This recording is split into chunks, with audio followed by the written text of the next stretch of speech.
Adam here from the Walser Automotive Group, and what I want to do today is take you on a test drive. So next to me here, I have a 2026 Hyundai IONIQ 9. We'll look at the interior, exterior, some of the trim level specifics, then go for a spin around, see what it's like out on the road. Alright, so today we're behind the wheel of the 2026 Hyundai IONIQ 9, and this is the SE trim level. So it starts with your S, then bumps up to the SE, and this is going to go from a two-wheel drive to an all-wheel drive model. And then you can go all the way up to the performance calligraphy design. There's a ton of really cool options and equipment you can get into these vehicles, and there's some pretty cool styling on the outside as well. So before we get too much into the weeds, let's put it in drive. We'll go for a spin around, touch on some of the features of this new 2026 Hyundai IONIQ 9. Now, as we kind of take off here through the park, let's talk about what powers these Hyundai IONIQ 9s. Now, there is a rear-wheel drive single motor. That's going to be about 215 horsepower, and then you can bump up to the H-Track, which is the all-wheel drive. There's a dual motor, and then there's even going to be more of a powerful version. So it goes from 215 to about 303, and then from there you can go up to 422 horsepower. Now, this particular one is the 303 horsepower. This thing flies. It is comically fast on the road for how large it is, yet it definitely gives you a lot of confidence because it does slow down really nicely, and there's these cool paddles behind the steering wheel, so you can select those between level 0 all the way up to an I pedal, or kind of like a one pedal driving style, which is pretty cool. Now, as far as the looks and the outside of the vehicle are concerned, I really like it. I think the IONIQ 9 is so cool. Now, obviously, Hyundai and Kia will share some stuff between the large SUVs, as they have the EV9 in the electric model. I think both of them are styled really pretty cool. Now, this particular one is the SE model, will have a 19-inch wheel on the outside, and as well, it's kind of the long range. So if we're talking about range for these IONIQ 9s, this particular one is going to have a 320-mile range. Now, you can go all the way up to about 335 miles of range when you go with the full version, but basically 320 out of a full 3-row SUV, that's pretty impressive. I mean, some of the SUVs you kind of consider to be maybe even the low kind of 200 ranges at this point, but once you tip the scales over 300, that's pretty good. That can hopefully get you through most of your week, and then if you need to, and if you don't maybe have level 2 charging at home, you can stop off quickly, as this does have an NACS plug, which means it's the North American Charging Standard plug.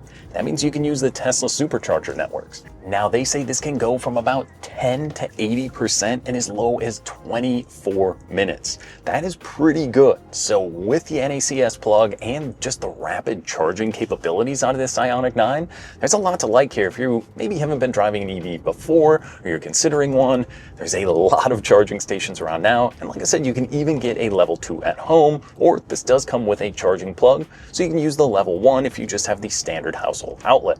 While that isn't going to charge it the fastest, like I said, stopping off at the charging network for about 15 to 20 minutes to get a lot of power back is pretty good. I think I've been driving around for about 2-3 hours this morning, and I've only gone from a little over 70%, I think I'm down to about 66% now. So what's cool, in my digital gauge cluster here, it will actually show me the max range, or maybe even a minimum range. So I'm anywhere from about 150 to 250, depending if I'm using the climate control, maybe what sport mode I'm in, or just a regular eco mode. There's lots of pretty cool stuff when you're using the IONIQ 9 to get the best possible range and mileage out of it. Now, when you go to the performance, that's when these get pretty fancy, because with all that power, these things do 0 to 60 in like a little over 4 seconds, which used to be reserved for like supercars and hypercar speeds. This thing boogies, and it is actually a lot of fun when you're behind the wheel. Now, but just a couple things before we talk about the driver's seat. In the back, this does get a power liftgate, so you can use it on the key fob. There's a little button back there as well, which is really convenient. You can just kind of pop it open, and then there is quite a bit of storage. Now, obviously, the IONIQ 9 is the 3-row SUV, so that means you can either do the captain's chairs for the second row, or like this one, you get the bench. So it goes from 6 to 7 passengers. And I don't know if I've been in an SUV that has more room in the second row. It is crazy just how much space I have. It kind of feels like a limo with the amount of headroom and knee space back there. You can even slide those seats as they are power for the second row. So you can click a little button and that kind of tips it and then slides it forward. So what does that mean for real world usage? You don't have to take the car seats out. If you got the little kiddos in the car seats, they can even reach the lower button, or there's one up on the armrest that kicks and slides it, and it just makes it really convenient for accessing that third row. Now, the other thing you can do is slide the seat. So maybe you got the taller teenagers, they want to be in that third row, gives you a little bit more room and usability. It really is kind of like a Lego set, the way you can configure this thing. There's also underfloor storage in the back, and you get storage in the front. There's a little thing you can push over here twice, and that pops open where typically your engine would be, as there's even more storage up there. They probably figure there's not a ton of room, but you can keep maybe the power cables up there. There's a tire mobility kit, which is pretty convenient. There's just lots of space in this Ioniq 9, as it is the largest EV in the Hyundai lineup. Now, in that third row, you also get cup holders. There's USB-C charging back there. You can pull a little kind of strap on the back of the seat that will fold down one side or the other. And then you can also press a button in the back that kicks the second row down. So you don't actually have to walk around to lower the seats. You can click that, kicks it all down flat, and it's like a cargo van in here, the amount of space you get with the seats all folded down. But what's nice, kids got the hockey bags. Maybe you just want to do one side folded down, throw some stuff in. Maybe you ended up at IKEA, bought something you weren't planning on. This thing can certainly haul a lot of stuff inside, yet it gives you usability to maybe keep a seat up or two, which is pretty cool. Then in this second row here, there is going to be USB-C charging on the backs of the seats. You can actually open this little armrest here that I have from the back. So while you're paying attention to driving, if the kids need something, they can reach in and grab that. There's storage down below, another zone climate control back there. And like I said, I'm not joking, it might be the most room that I can even think of from any large SUV that I've driven in a long time, and it's really comfortable back there. Again, this is just one step up from the base model. If you keep going up the lineup, you can add heated, ventilated seats back there. There's like different power seat options you can get. There's a lot of pretty cool stuff you can do with the Ioniq 9. But where you want to be, up here in the driver's seat. So it's hot. It's already about 75 degrees this morning. So when you get in here, the AC, you get a dual zone climate control, but you can even remote start the vehicle. And since it's not actually running, you can pretty much remote start it anywhere. That'll fire the vehicle up, either heat it up for you or cool it down nicely. So I was able to remote start it before I even hopped in this morning. Nice and comfy when you're going. And like I said, as you crawl through the lineup, you can add ventilated seats, but this one, even with the cloth seats in here, these are going to be heated. I really like that because they weren't so hot, but when wintertime rolls around again, they heat up super quick because they're cloth and not the leather, but it's a really comfortable seat. It's going to be power with lumbar on my side over here. You can even go through the options to get like memory seats. There's so much cool stuff you can add into these Ioniq 9s, but I mean, that's kind of the base version of this. I really like this seat. I can easily get in, you're just comfortable in here. Visibility is also really good. It's got these huge mirrors on the side, and that's one thing Hyundai adds is a ton of safety into these vehicles. You can do an entire video just talking about the safety features, blind spot monitoring, emergency exit warnings for even the kiddos in the back. The adaptive cruise control is so cool in here. If you're driving an older Hyundai or even an older anything else, and you haven't had all these cool technology and safety features in here, I mean, you heard as I'm driving around today, nothing's beeping at me. It's not whipping the steering wheel out of my hand. If there's something you don't like, you just go into the menu, you can turn it off quickly there, or even right here on the steering wheel, you can use some of the safety stuff. It's just a lot of really good stuff that's not overly intrusive, which I really like about these Hyundais.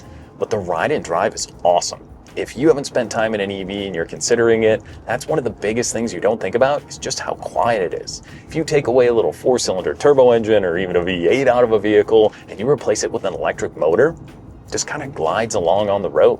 And Hyundai did an awesome job with the Ioniq 9 of adding some insulated glass. They did some noise canceling in here. So really all you're hearing is a little bit of tire noise when you're cruising around, and it definitely makes it more relaxing and comfortable when you're on the road.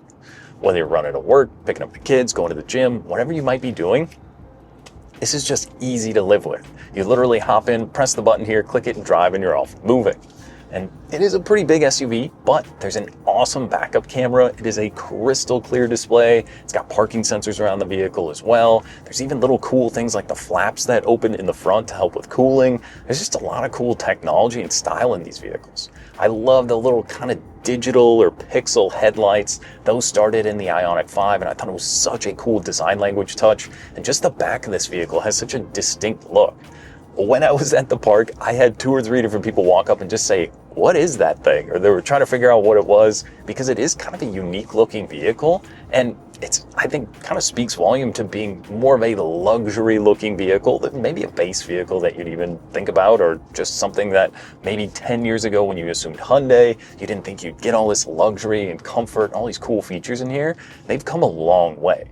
They also add their 10-year, 100,000-mile powertrain warranty. That, for this particular model, translates to a 10-year, 100,000-mile battery. So that's going to cover the electric system in here, which is really convenient. Just lots of cool stuff from behind the wheel.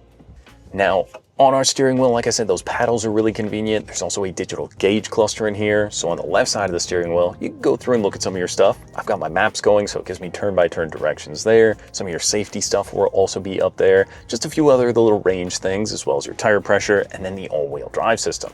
But like I said, when I set it, so I'm on level 0, so when I lift, just kind of drives like a normal car. But if I go with the paddles with the plus, and I go all the way to I pedal, when I lift off, you can see it just instantly tries to slow the vehicle down, but what that's doing is helping regen, and it's going to kind of build back some of that battery to help you kind of get the best possible range of mileage. But you can dial it in to kind of fine tune your driving style. There's also drive modes here, so I can put it into the sport mode, the gauges turn red, and when I put my foot down, oh, you could like hear all my camera stuff go flying and even whatever was in the glove box, because this thing just scoots along. It's fun to drive. That's one thing with electric cars. They are so much fun. They are literally just go-karts for adults. That's the way I'm figuring these vehicles to be, because this thing, it handles pretty well for how big it is. Yeah, it's quiet and comfortable when you need it to be. The wireless Apple CarPlay and Android Auto in here is great. The screen is so responsive. There's no lag in there. You can even go into the main Hyundai menu for built-in navigation, and there's also like an EV menu. So what that's going to show you is your nearest charging points. It gives you just a quick look at some of your information and mileage. It is so cool and just an easy vehicle to live with. This is something that there's not a lot of 3-row SUVs offered. I think you've got like the Rivian and maybe a couple other ones, but as far as pricing goes, you couldn't even get in the door for one of those at what these cost. So MSRP on this particular one's gonna be about the mid $60,000 price point. At time of filming, with a few discounts and maybe a few rebates, we're closer to about $55,000 price point for a selling point. Now, if we're looking at the average new car in the US right now, we're about $50,000. So this vehicle doesn't seem average. 3 rows, fully electric, all the technology, safety, the convenience and comfort in here. I mean, if you're looking for a 3-row SUV that's gonna be electric, like I said, the options are tough and the price point on this makes it very appealing. There is a lot to like from behind the wheel. It's easy to drive, it's fun to drive, and I mean, it's convenient, the visibility is great in here, and with the NACS charging plug, just makes it easy to use for day to day. So I think if you're shopping, maybe you're looking at 2 or 3-row SUVs, you want something that looks cool, is fun and easy to drive, I think the Ioniq 9 absolutely has to be on your list. Come out, take for a spin, and see what you think. Now that was just a quick look and drive at the 26 Hyundai Ioniq 9. Now if you have any other questions or you'd like to schedule a test drive, you can visit us online at walser.com or stop by anytime. We'd be more than happy to help. Thanks again for watching.